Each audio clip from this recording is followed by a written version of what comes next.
নমস্কার বন্ধুরা, নিত্য নিত্য চ্যানেলে সবাইকে স্বাগত। আজও একটা স্ন্যাক্স রেসিপি নিয়ে আপনাদের কাছে চলে এসেছি। চায়ের সাথে রেসিপিটা না দারুণ লাগে। চলুন দেখতে থাকুন। এর জন্য আমি নিয়েছি 200 গ্রাম ময়দা। আপনারা কিন্তু অনায়াসেই বাড়িতে বানিয়ে ফেলতে পারেন। পরিমাণ মতো লবণ আর অল্প একটু কালো জিরে দিয়ে এটাকে আমি ভালো করে মিশিয়ে নিচ্ছি।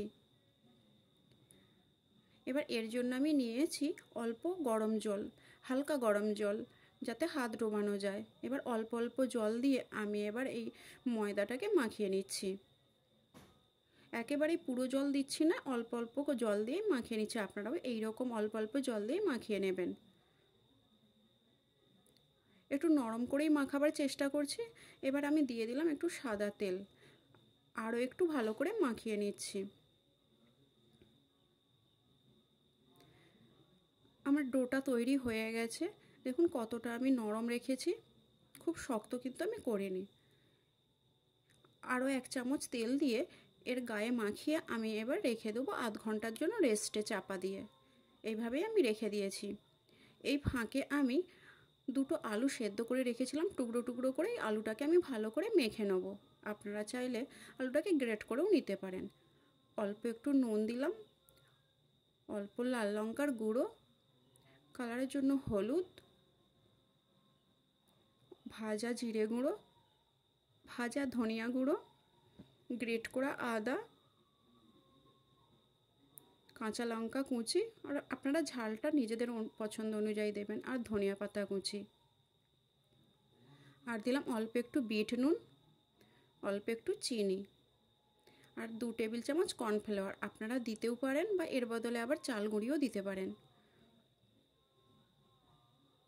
এবার ভালো করে আমি এটাকে মাখিয়ে নিচ্ছি।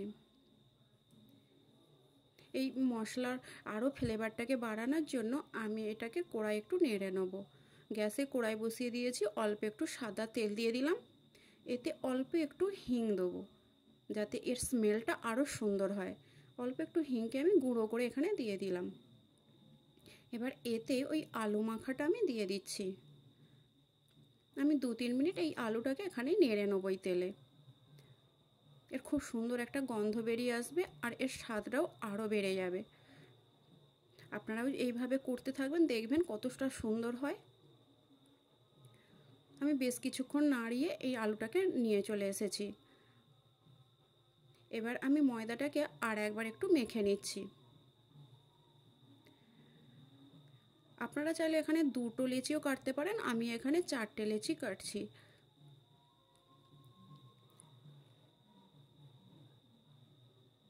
এভাবে আমি একটু একটু করে গোল করে নিচ্ছি, একটা একটা করে। এখানে আমি 4টে লেচি কেটেছি। এবার ময়দার সাহায্যে একটা লেচি আমি রুটির মতন বেলে নিচ্ছি। প্রথমে একটা লেচিকে রুটির মতন বেলে আমি বড় করে বেলেই রেখে দেবো, কারণ আমি তো বড় করেই লেচি কেটেছি। আর খুব পাতলা কিন্তু করব না, একটু মোটাই থাকবে। দেখুন কতটা বড় আর কতটা মোটা রেখেছি। এবার আবার একটা লেচি নিয়েছি, এটাকেও আমি ঠিক রুটির মতন করে বেলে নিচ্ছি।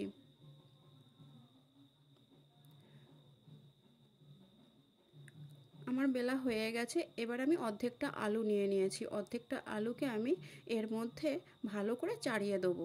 আপনারা চাইলে ছোট ছোট টুকরো করেও পুরোটা কভার করে নিতে পারেন, কিন্তু আমি এটাকে এইভাবেই দিয়ে হাতের সাহায্যে চাড়িয়ে নিয়েছি।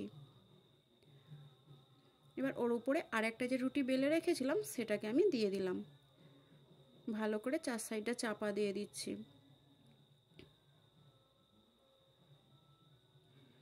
আমি সমান করে নেওয়ার জন্য আরেকটু ভালো করে বেলে নিচ্ছি।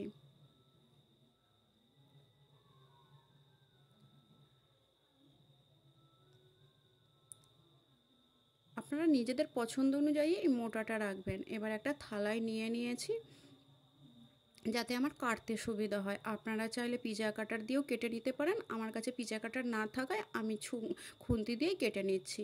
ছুরি দিয়েও আপনারা কেটে নিতে পারেন। এভাবে আমি 4 সাইড কেটে সমান করে আমি এখানে চৌকো শেপের এগুলোকে কেটে নিচ্ছি। আপনারা চাইলে অন্যান্য শেপেও কাটতে পারেন।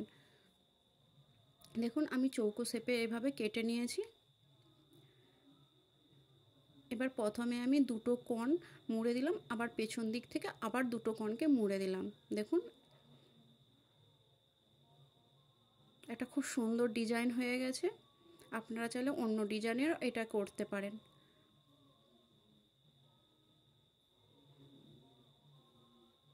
আমি এটাকে আলুর স্ন্যাক্স রেসিপি নাম দিয়েছি। আপনারা কি নামে এটাকে জানেন আমাকে বলবেন। আর ভিডিওটা যদি ভালো লাগে বন্ধুরা, লাইক শেয়ার কমেন্ট করতে ভুলবেন না। এবার আমি কড়াই বসিয়ে দিলাম উনুনে, দিয়ে দিলাম সাদা তেল।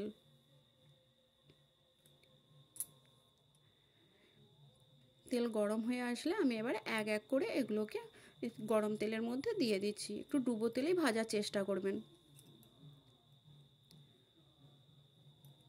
আর এটা মিডিয়াম আঁচে ভাজার চেষ্টা করবেন, খুব হাই ফ্লেমে দেবেন না বা হাই আঁচ রাখবেন না।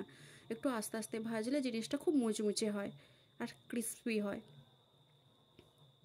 সন্ধেবেলায় এই নাস্তাটাও খুব সুন্দর লাগবে। আপনারা কিন্তু বাড়িতে অবশ্যই ট্রাই করবেন।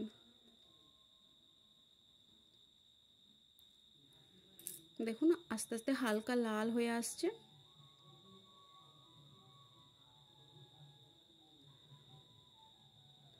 এভাবেই আমি কিন্তু উল্টে পাল্টে ভালো করে ভেজে নিচ্ছি। দেখুন আমি এই রকম লাল করে এটাকে ভেজে তুলে নিয়েছি। আমি আরও একবার আপনাদেরকে ভেজে দেখাচ্ছি। দেখতে কতটা সুন্দর লাগছে দেখুন এই অবস্থাতেও। খেতেও মুচমুচে পকোড়ার মতো।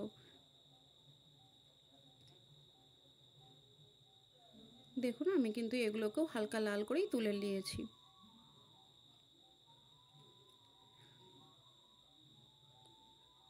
আমি এইভাবেই সব পকোড়াগুলোকে আমি কিন্তু ভেজে নিয়েছি।